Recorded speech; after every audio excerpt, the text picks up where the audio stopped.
একটা অবাক করা হাদিস শোনায়।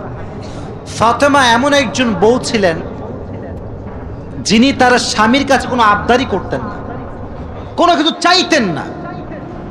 তো একদিন স্বামী আসছে আলী, এসে বলছে, এই ফাতেমা, তুমি আমার কাছে কোনো কিছু চাও না কেন?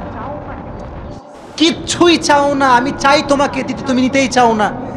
আজকে তুমি এমন একটা কিছু চাইবা যেটা খাওয়ার জিনিস হবে, আমি তোমাকে নিয়ে এসে খাওয়াবো, আমি তোমাকে নিয়ে এসে। তো ফাতেমা বলছেন, না দরকার নাই। কি দরকার, থাক না, কোনো প্রয়োজন নাই। তো আলী আজকে নাসরবান্দা, না আমি খাওয়াই ছাড়বো আজকে, বলো কি খাবা। তো চাওয়ার একটা লিমিটেশন আছে। উনি বললেন, আমার কিচ্ছু লাগবে না, জাস্ট বাজার থেকে একটা আনার নিয়ে আসবেন। কি নিয়ে আসবেন? তো আলী রাদিয়াল্লাহু তাআলা আনহু বলছে, ঠিক আছে যাও, আমি যাচ্ছি, তোমার জন্য নিয়ে আসবো একটা আনার। বের হয়েছেন নেওয়ার জন্য। এই মনোযোগ দিয়ে শুনবেন হাদিসটা, খুব মনোযোগ দিয়ে। বাজার থেকে একটা আনার কিনেছেন, কিনে যখন বাসায় ব্যাক করবেন, হঠাৎ করে একজন গরিব মানুষ আসছে, সে বলছে, আলী, আজ 3 দিন যাবত আমার পেটে কোনো খানা নাই, আমি বড় হতদরিদ্র মানুষ, খুবই ক্ষুধার্ত মানুষ, তুমি কি আমাকে কিছু খাওয়াতে পারবা?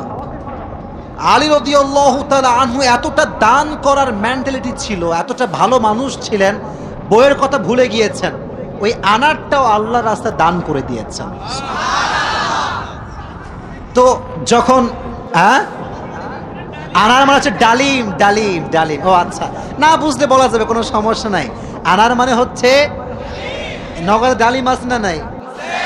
তোমাদের নগরে একটা বড় বাজার আছে, বাজারটার নাম কি? হ্যাঁ, ওখানে দেখবা রাস্তার বাম পাশে সবগুলো বসে না, ফলের সব দেখবা, অনেক অনেক অনেক আপনার আঙ্গুর রাখা আছে, বেদানা রাখা আছে, আছে না নাই? আপনারা বেদানাও বলেন, ডালিমও বলেন। আচ্ছা, তো উনি দান করে দিয়েছেন।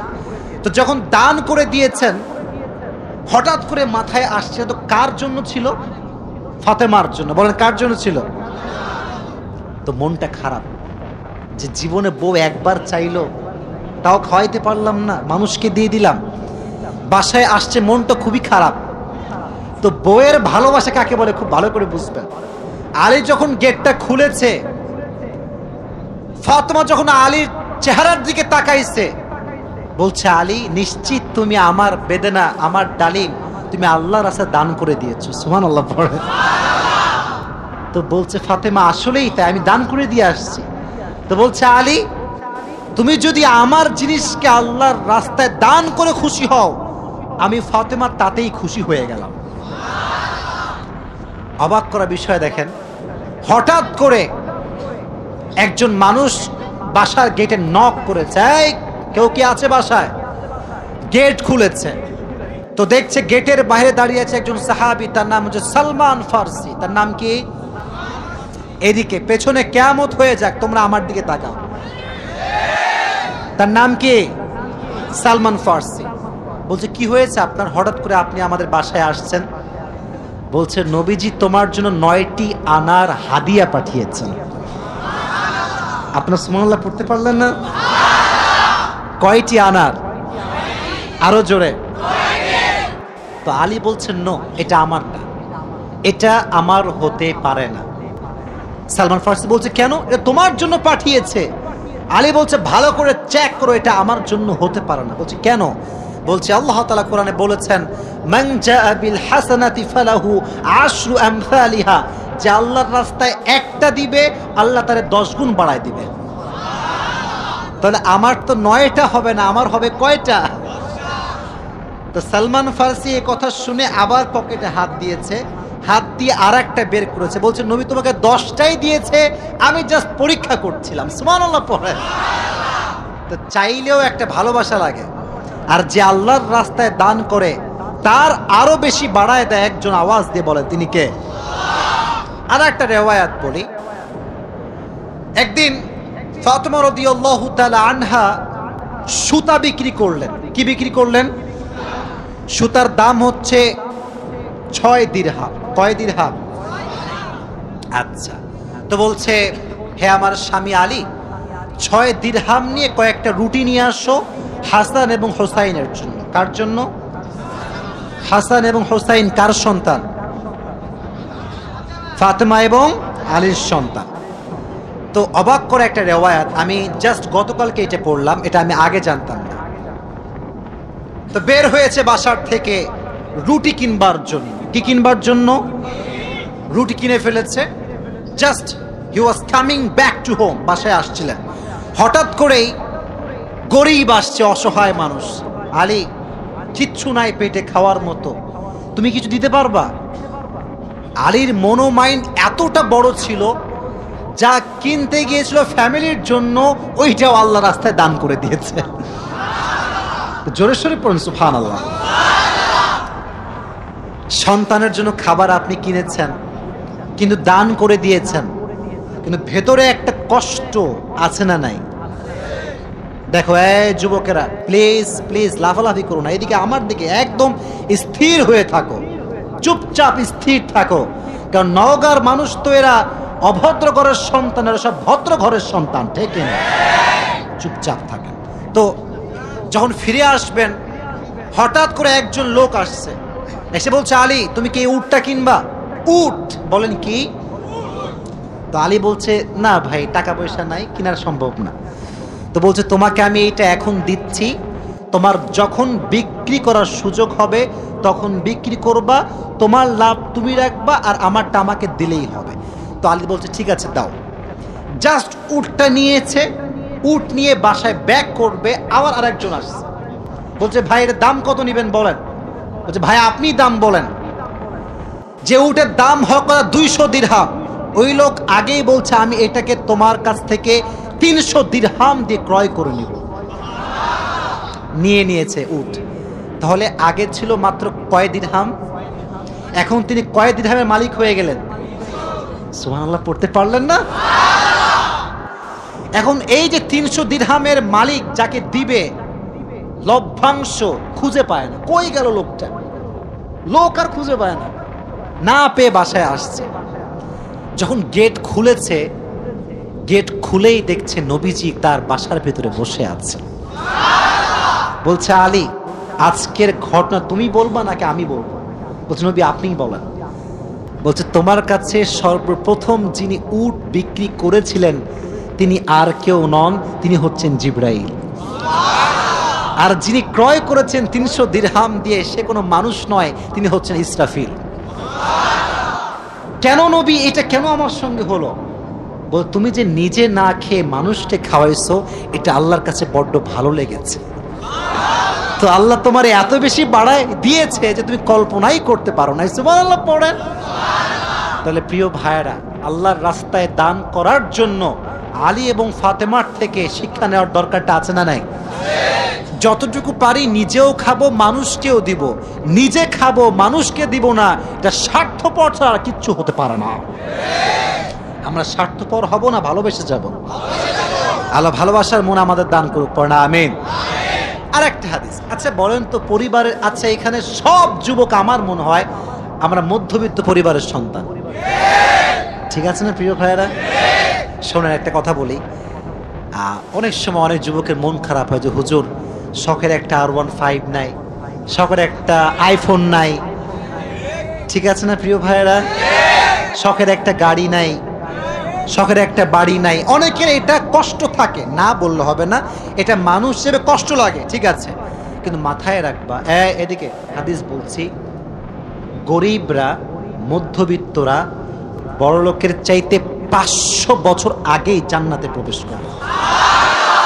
এবার খুশি না বেজার? এবার হাদিস শোনা। হঠাৎ করে একদিন আলী এবং ফাতেমার ঘরে এতটা অভাব, ভাত নাই, চাল নাই, ডাল নাই, কিচ্ছু নাই, একেবারে 3 দিন যাবত না খাওয়া। কয়দিন? এটাই কম মনে হচ্ছে আপনার কাছে? কম না বেশি? আপনি বিশ্বাস করেন আজকালকার যুবকরা বডি বিল্ডিং করে, ইভেন তার 6 প্যাক বডি আছে, কিন্তু রোজা রাখতে চায় না। এই এলাকায় মনে হয় নাই? খবর লাগাবেন না, আপনার ভাবিও রোজা রাখে না, খবর লাগায় না। বলবেন যে ভাবি হোয়াট ইজ দিস, রোজা রাখেন না এখন? বলছি বাবা গায়ে শক্তি নাই, দুর্বল। একদিন এক যুবককে বললাম, কি রে তুই আমার ওয়াজ শুনিস না? বলছে অবশ্যই শুনি। তাই রোজা রাখিস না কেন? বলছে যে ভাই রোজা রাখলে বডি কমে যাবে। নাউজুবিল্লাহ পড়তে পারলেন না প্রিয় ভাইরা? কয়েকদিন যাবত না খাওয়া। এবার আলী রাদিয়াল্লাহু তাআলা আনহু বাধ্য হয়ে গিয়েছেন, আর পারছেন না। বলছে ফাতেমা যাও, বাবার কাছে যাও, বলো আব্বাজান বাসাতে খাবার মতো কিছু নাই, আপনার কাছে কিছু হবে খাওয়ার মতো?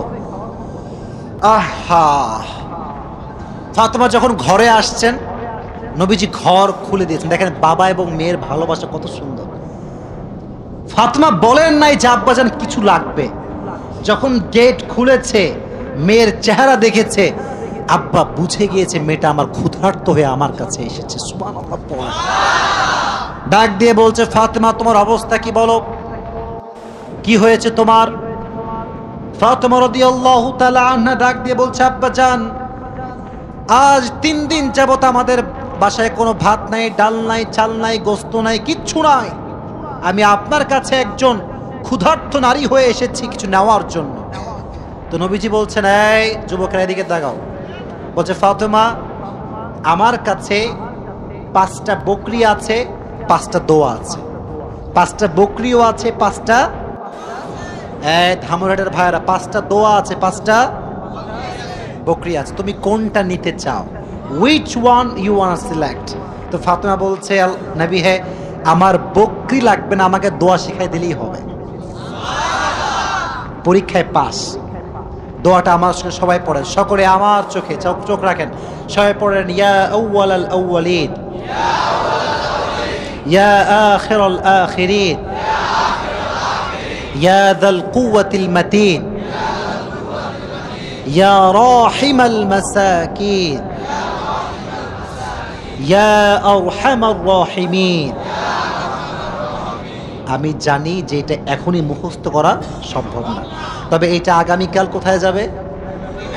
মাশাআল্লাহ, সার্চ করবেন, ডাউনলোড দিবেন, এখানে কাট করে নিয়ে আসবেন। এই দোয়াটা you have to repeat after me, বারবার বারবার বারবার। নবীজি বলেছেন এই দোয়া যে যত বেশি পড়বে তার রিজিকে বরকত তত বেশি বেড়ে যাবে। এই দোয়াটা আমরা বেশি বেশি পাঠ করব তো ইনশাআল্লাহ। এবার ফাতেমা আলীর কাছে ব্যাক করেছে। আলী বলছে ফাতেমা তোমার হাতে গোস্ত কোথায়, ভাত কোথায়, খাবার কোথায়? তোমার হাত তো খালি, কোথায় আমার খাবার? তুমি তো খালি হাতে ফিরে এসেছো। বলছে আলী আমার হাত খালি না, আমার হাত ভরপুর আছে। বলছে কিভাবে? বলতেছে যে যাহাবতু লিদ-দুনিয়া ওয়া জিতু বিল আখিরা, আমি নবীর কাছে দুনিয়া চাওয়ার জন্য গিয়েছিলাম, নবী আমাকে আখিরাত দিয়ে ফিরাই দিয়েছে। আমি আখিরাত নিয়ে তোমার কাছে এসেছি। তো আলী এবার নিজেই আসছে। ডানের যুবকরা কিরে আমার দিকে তাকাও। এবার নিজে কে আসছে? আলী। পরে এবার কে আসছে? নবী হে অভাব, খাবার দাবার কিচ্ছু নাই। নবী এবার সংখ্যা বাড়ায় দিয়েছে। বলছে আমার কাছে 5000 বকরি আছে আর 5টা দোয়া আছে, তুমি কোনটা চাও? আলী বলছে নবী 5000 বকরি নয়, 5টা দোয়া হলেই চলবে। কতটা আল্লাহর উপরে ভরসা চিন্তা করেন। আমার মতো আপনার মতো মদন হইলে আগে বকরি দেন, তারপর দোয়া দেখা যায়, ঠিক কিনা যুবক ভাইরা? বড় শুধু এইটা, বিপদে পড়লে মানুষ সুদও খায়, ঘুষও দেয়। আল্লাহর উপরে ভরসা করে কিছু থামবে, দোয়া করবে, তাহাজ্জুদ পড়বে, এই সবর মানুষের মাঝে নাই, ঠিক কিনা যুবক ভাইরা? বল। এজন্য আমাদের অভাব আসলে, দুঃখ আসলে আমরা ভরসা করব একজনকে। আওয়াজ দিয়ে বলেন তিনি কে?